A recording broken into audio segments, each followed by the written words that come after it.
Nongeye kubasuka kandi mbaha ikaze abo turi kumwe kuri uyu mugoroba ni Jean Paul turashimye nk'uko maze kumenyera ni ku itariki ya 3 z'ukwezi kwa 10 umwaka wa 2022. Inkuru yacu nyamukuru kuri uyu mugoroba ni gahunda RDF cyangwa se leta y'u Rwanda ifitiye Goma. Mbere ariko ko ngaruka kuri iyi nkuru cyangwa ko mvuga kuri iyi nkuru ya Goma, hari byinshi nshaka kugira ngo mbanze mvuge kuri mu mandi makuru adasanzwe, amakuru yiriwe acicikana hirya no hino mu karere. Reka mpere ku batwandikiye badusubiza ku bijyanye na revolution cyangwa se ku kiganiro cyagarukaga cyangwa cyavugaga ku kwizihiza tariki ya mbere z'ukwa 10 nk'umunsi inkotanyi zateye u Rwanda cyangwa se bimwe bita ko zabohoye u Rwanda.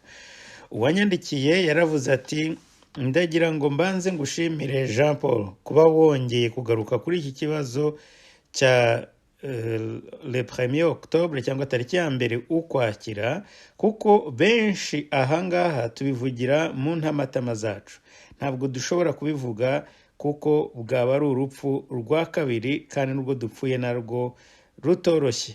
Twebwe twarwanye muri iki gisirikare, nibyo koko ntabwo twitaweho ndetse nta nubwo hari na support services zihari kugira ngo abantu bamwe batashye bavuye mu mahanga barwanye intambara bakagera mu gihugu barabaye bimuga, uyu munsi bakaba badafite naho bashobora kubaza ko ntibanahazi, ntibara n'igihugu bakimenyereye, bamwe ntibanavugaga n'ururimi rwaho.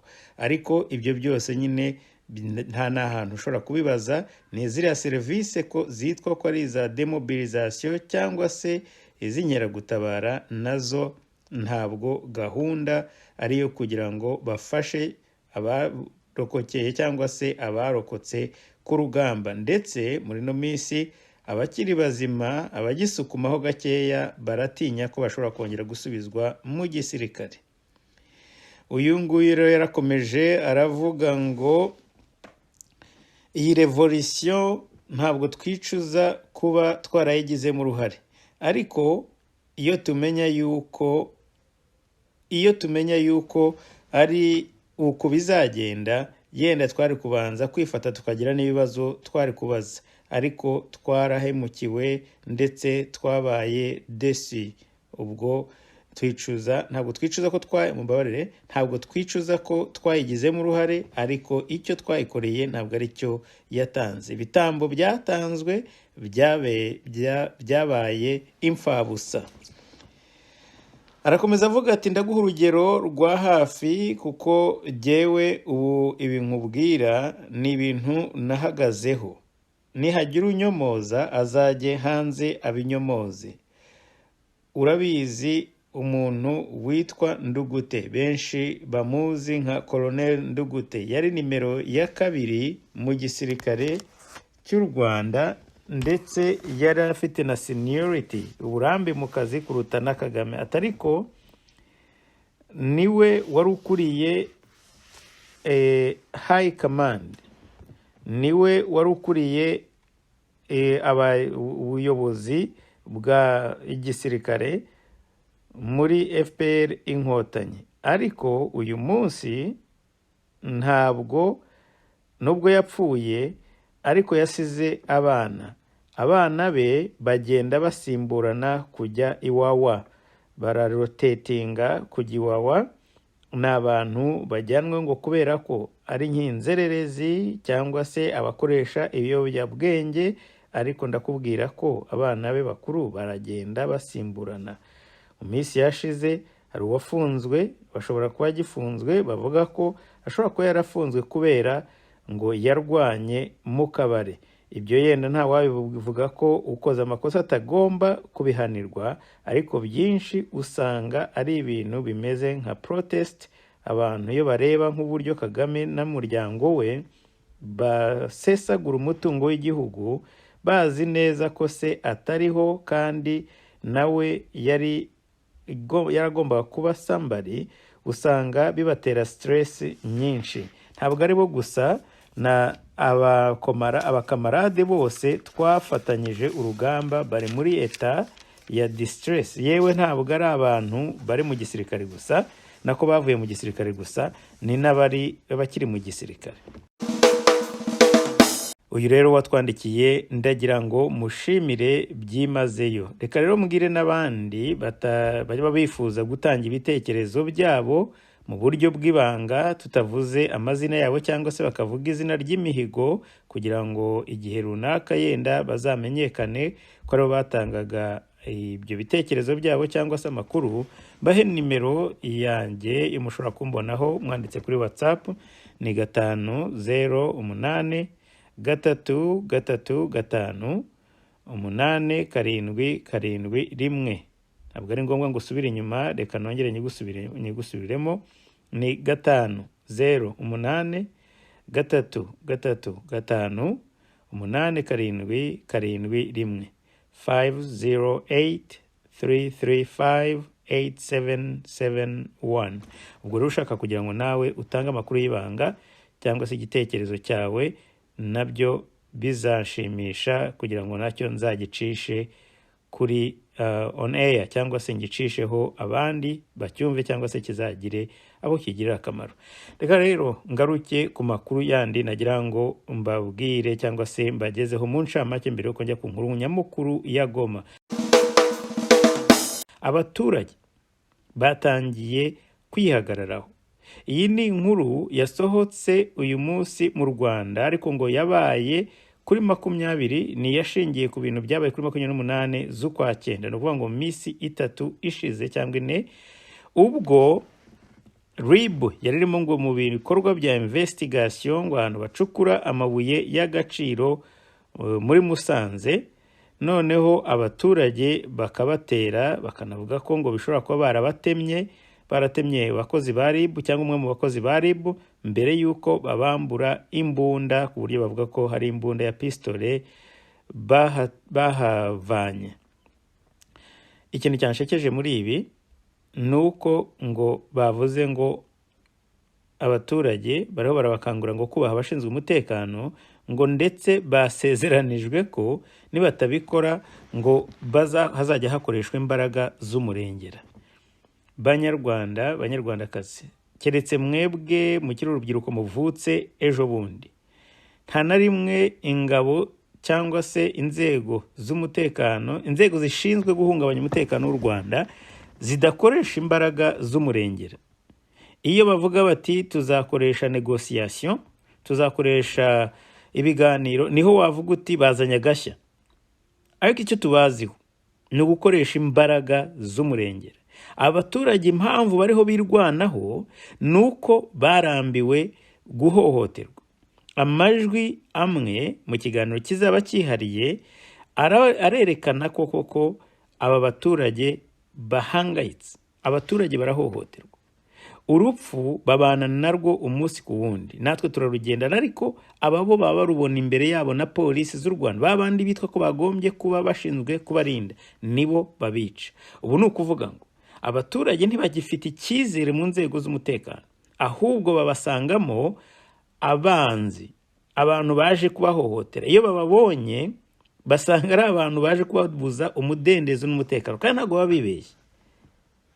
Ikibazo rero nk'aba bavuga ngo batemye umukozi wa RIB, mwibuke yuko Kabera mu mvugo ze zose ibintu byose aravuga ati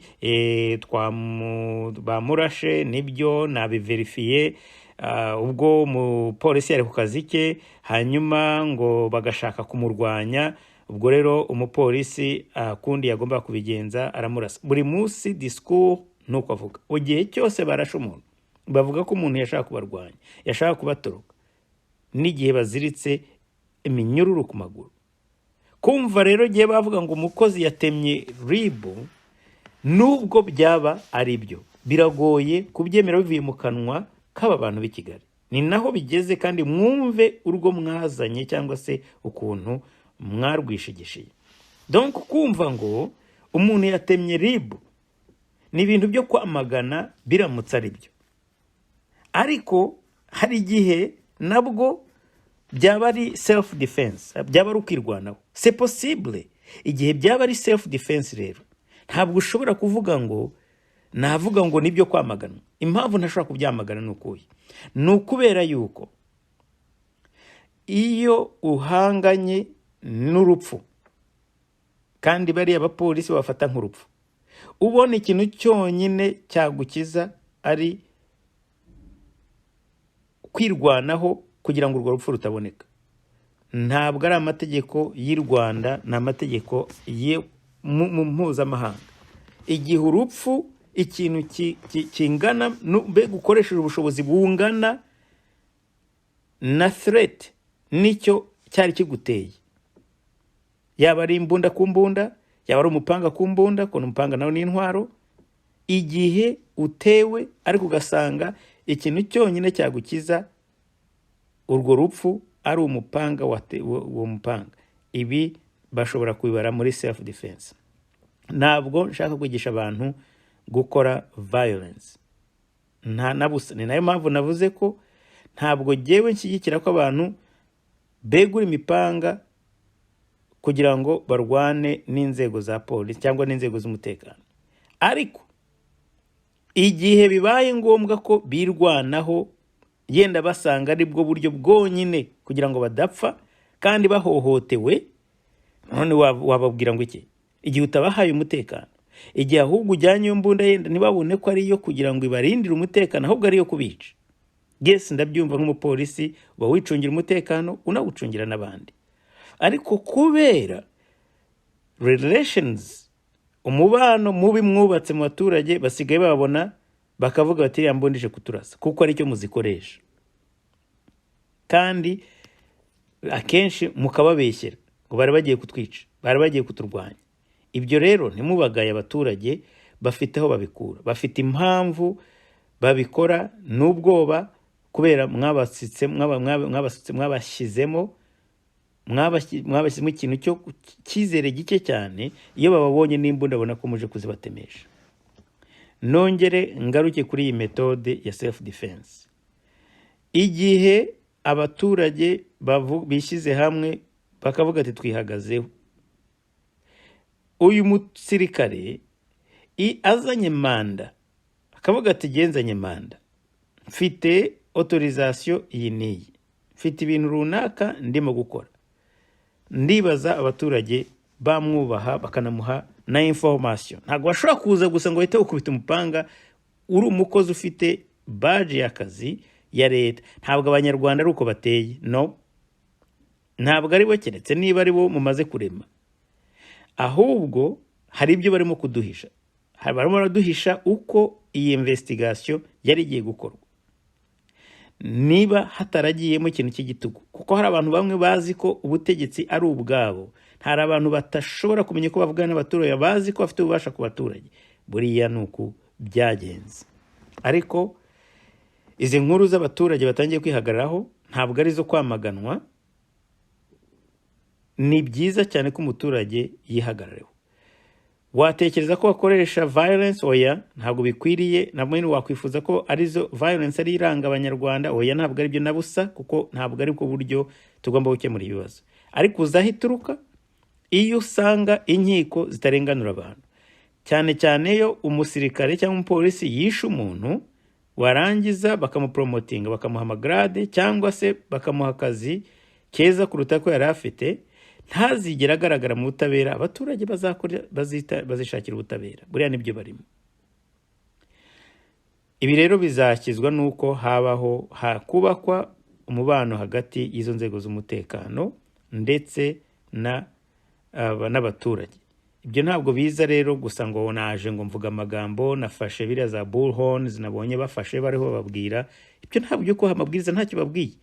Bisaba kugira mwubake relations hagati yanyu, bizere umuntu ufite imbunda, bamenye ko atari yo kubicisha, bamenye ko ari yo kumurindira umutekano we bwite ndetse no kurindira abandi. Icyo gihe bazaguha n'amakuru.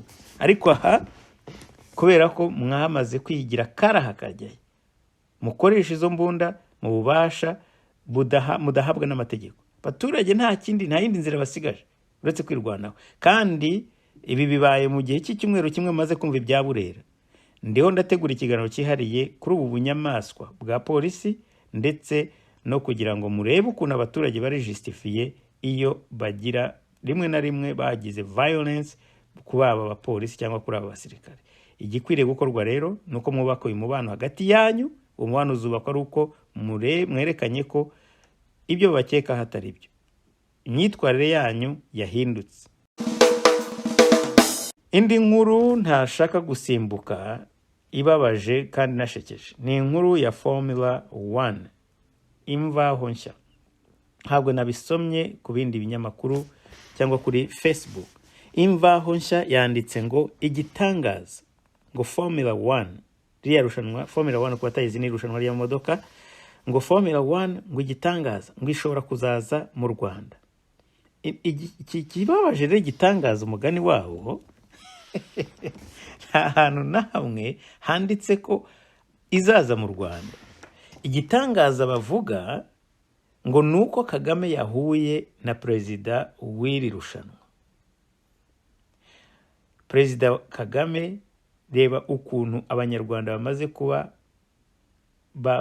brainwashed, iyoza bwonko ryabageze noneho no mu misokoro, ntabwo ari ubwonko gusa. Kubona Kagame yahuye n'umukuru wa Formula 1, barangiza ugahita uvuga ngo igitangaza ngo Formula 1 ishobora kuza mu Rwanda. Ngo ibi ngo mubizi gute?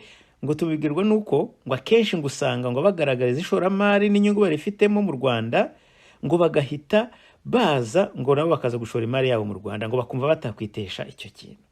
Navuze saba babuze ibyo bandika, bashatse yenda kugira ngo baprovoke Kagame barebe ko hari ikintu yabivugaho, ariko nabyo bikananyirika koko Kagame adafite nako abaturage bafite inyota y'amafaranga. Kagame ntajya muri press cyangwa muri media kugira ngo abwire aba baturage urugendo avuyemo n'icyo yahashyemo, cyangwa se banamubaze n'ikibazo bati se ko twabonye uri kumwe n'uyu birashoboka nyakubahwa. Usanga bose bajya gushaka kuri Twitter bahabura, bakaza barumanze ariko kumva avuga ngo ngo turabibwirwa nuko ngo akenshi ngo yahuye n'abantu ngo bakangurira ishoramari ngo gasanga ngo birangiye baje mu Rwanda. Ngibyo speculations, ngibyo ibyo bagenderaho, ni impuha, no gukeka, no kwifuza, ariko nta hantu na hamwe byanditse. Iyo ni imvaho nshya yabyanditse. Ibi rero bikwereka ko u Rwanda rutariho rujya hejuru, ahubwo ruho rugenda rwikuba rujya hasi cyane. Noneho ukavuga uti se Formula 1 yabije mu Rwanda yabitandukaniye hehe n'abariya ba Drogba baza bikamara iminsi 2 barangize bagenda ubukene bugasubira inyuma, hanyuma yaho bari bageze? Bitandukaniye hehe n'izi za Cogama ziza abaturage baraha bagasonza kubera ko imihanda bayifunze, abaturage bo mu Rwanda bagasonza, ubukene bukabica mu gihe cy'ibyumweru bingahe by'imyiteguro, imihanda bayifunze, aho bahahiraga ntibahahire, izo dutaro bagurishaga bakaduca kuko ngo bashaka kwerekana ko mu rugi rw'u Rwanda nta kintu, donc nta mwandu bayo. Umwandu ubwo ni ukuvuga utwo dutaro bikorera turiya tuntu baheka bikorera imyaka yabo. Nkiraho ku dutaro sinzi niba ikinyarwanda gikwiriye, umuntu yaranyandikira arambwira ati warabuze ngo babitse igisabo, ati ntabwo mu kinyarwanda avuga kuba iki gisabo, avuga kujisha. Ubwo rero mbikosore, mbonera umwanya wo kubikosora. Ndetse mu kiganiro nakoze cya Munyakazi na mwise Leopold, yitwa Laurent Munyakazi, ntabwo ndavuga kuri Gacaca, ntabwo ari Leopold n'undi Munyakazi, ariko uyu nashaka kuvuga ni Laurent namuzi, ntabwo ari ukuvuga ngo ni mistake yuko yenda nitiranyije abantu babiri, oya, nuko ahubwo ayo mazina yombi ari associé muri no misi n'izi manza za Gacaca, noneho nkavuga umwe aho kuvuga undi, ariko nagendereye yari Laurent Munyakazi. Ngaruke rero kuri iyi Formula 1, n'ibi bintu bigaragaza ko abanyarwanda bameze nk'ababana bajyaga guhagarara ku modoka ngo barebe imodoka ya padiri iciyeho. Donc kumva ngo imodoka cyangwa moto cyangwa utazi niba ije no kuguhitana, bakajya guhagarara hejuru y'imigunguzi ngo bayirebe. Ubu rero nibyo Kagame nawe nibyo yirirwamo, ngo nazanye Drogba, nazanye ba Campbell Naomi, nazanye bihanganye mu Rwanda, nubatse arena mu Rwanda. Ubu wakubaza iriya arena ikorerwa mu iki, imaze iminsi yinjiza ngahe? Nyuma y'iriya volleyball yamaze igihe hariya, wambwira ko ikorerwa mu iki? Birababaje cyane. Indi nkuru rero ni inkuru ya Muhozi Kainerugaba. Birababaje kubona umujenerali, nako ntabwo nkwiriye kuvuga umujenerali, kuko imyitwarire ntabwo ikwiriye kumuhesha iryo zina. Kimwe nuko Nyabuga Kabarebe James nawe ntabwo njya nshaka kuvuga ko ari general, kuko hari igihe yari umusirikare koko wumva afite ashobora kubyitirirwa, ariko amagambo ayirwa avuga nawe n'uyu Kainerugaba ntabwo numva ko bikwiriye kwitwa general, bakwiriye kwitwa general. Uretse ko Kabarebe namuboneye irindi zina ni Kasuku wo mu basirikare.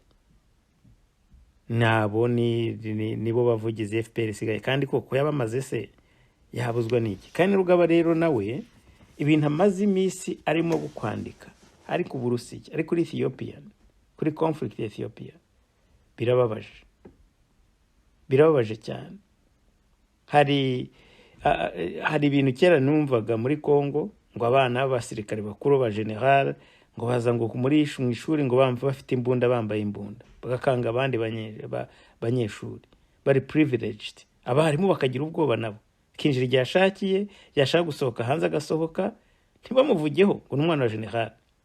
Ibyo byabaga muri Congo, narabyumvaga cyane. Kubona yihandagaza akavuga ngo constitution no kuba igihugu kigendera ku mategeko ngo ibyo ngo n'urwenya, ati twebwe icyo twemera ni revolution, ati kandi mu minsi iri imbere muzabibona. Ni nkaho yavuze ati hagiye kuba revolution yindi muri Uganda. Ibi nabyo nzabigarukaho mu biganiro byanjye. Ariko tweets amaze iminsi yandika ni embarrassment, ni igisebo, ni urukozasoni, ndetse ni ibyago East African ifite. Ariko ibi ntacyo bihindura kuri East African progress, kuko biragaragara ko hari nabyita ko ari indwara. Buri ndwara urabanza ukayivuza, igihe utarayemera buriya kubanza ukiyakira ukamenya role zawe. Ibintu Kainerugaba nakabiretse kubivuga ko ari umugande, ariko bifata akarere, kandi nk'ubwicano yitwa ni ya East African Daily, nizajya igerageza gukora ku bintu biri important kuri East African. Ndetse mu minsi iri imbere nzabentroduce ikiganiro cy'igiswahili ndetse n'icyongereza. Ariko ibi byo nibyo kwamaganwa. Nizera ko Perezida Yoweri Kaguta Museveni azagira icyo abikoraho mu minsi itari ya kera. Iyo niyo makuru nari mbafitiye yacicikanye cyangwa se yavuzwe hirya no hino, kandi numvaga ari ingenzi kugira ngo mbabwire mbere ko ngaruka ku nkuru nyamukuru y'uyu munsi. Inkuru nyamukuru y'uyu munsi nk'uko nabasezeraniye ngitangira ikiganiro ni inkuru ireba umujyi wa Goma. Goma harimo harategurwa intambara irimo itegurwa na RDF. Amakuru mfite araturuka kumwe mu bantu bagezweho n'iyi information yuko RDF irimo irakangurira abantu guhunga ibice byegereye umujyi wa Goma, ikanababwira ko bashobora kujya ku Gisenyi. Ndetse information irakomeza ivuga ko bamwe koko hari abafite ubwoba baba batangiye no guhunga.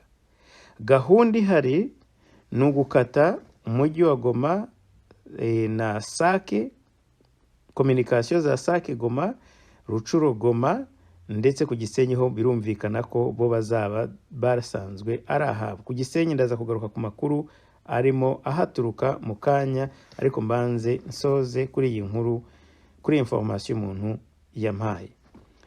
Hariya mu bice bya za Majengo, cyangwa se ne kwirwa njya muri detaye kuko benshi muri mwebwe ntimunahazi, ahantu haturiye cyangwa se hakikije mu nkengero z'umujyi wa Goma, niho harimo abo bantu bagenda bahutera bavuga ko bakwiriye kuhava kuko bashobora kuzahura n'akaga ariho hantu hambere hazaba affected n'intambara. Icyo bahashakira rero, impamvu bashaka ko bahadeserta ni ukugira ngo bahinjire biborohere kujya gukatinga off cyangwa gukata uwo muhanda, iyo mihanda igaburira umujyi wa Goma.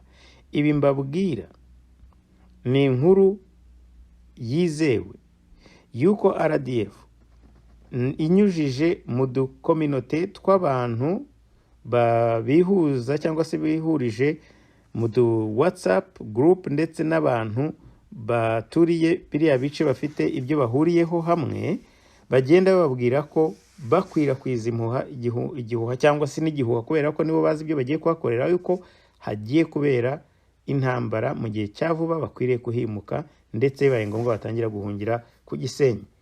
Amakuru akambwira ko bamwe batangiye no guhunga.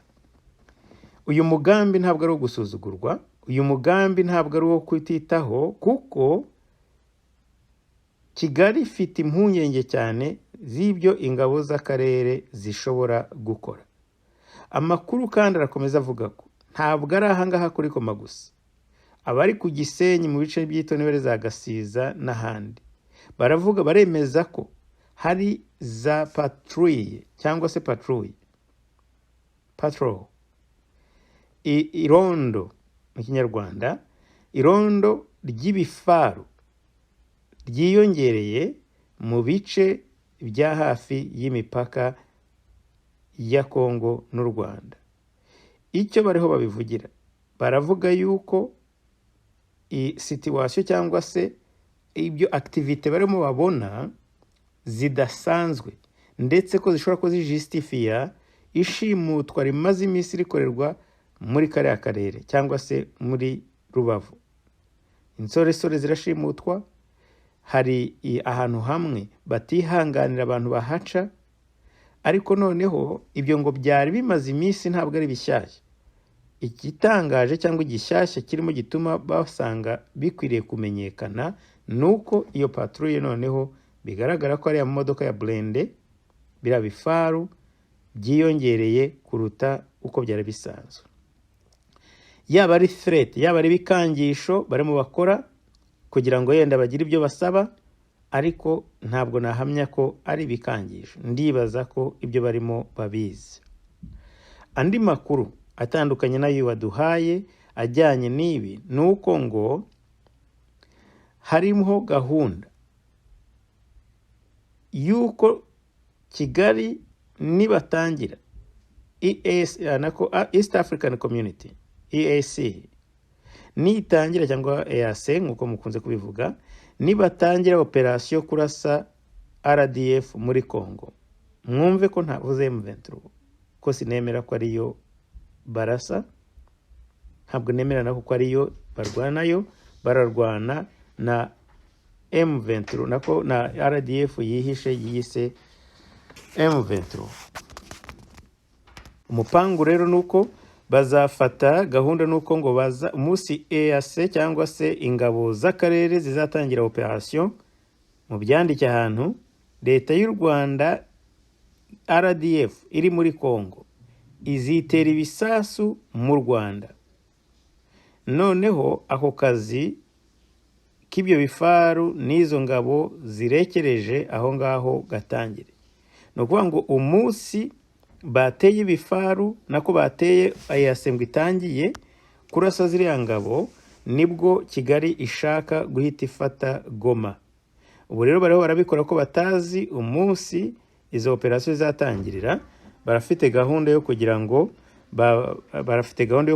umunsi batangiye, plan yabo dore uko iteye nuko umunsi operation za East African Community zatangiye, bazatangira bo ubwabo bazitera ibisasu, nibamara kubitera bajustifie kujya kurwana noneho n'ingabo nako za East African kumugaragaro, bavuga ko batewe FRDC yabateye. Ngibyo ibyo barimo ni umugambi mubisha ushobora kuzazanira akaga akarere n'u Rwanda by'umwihariko, ariko niyo migambi bafite. Ndagira ngo nongere mbibutse nimero mushobora kutwandikira amakuru, waba uri Goma, waba uri Rucuro cyangwa se uri Uganda na mu Rwanda ndetse ku Gisenyi, Rubavu, nimero ni 5083358771 mudusangiza ayo makuru nkuko bagenzi banyu babigenje. Mwakumwe nanjye Jean Paul turashimye rero, nongere mbashimire kuba twabanye ndetse mbakangurire kwiyandikisha subscribe kuri channel kugira ngo amakuru azajya bageraho bwa mbere. Naho butaha mugira ibihe byiza aho muri hose.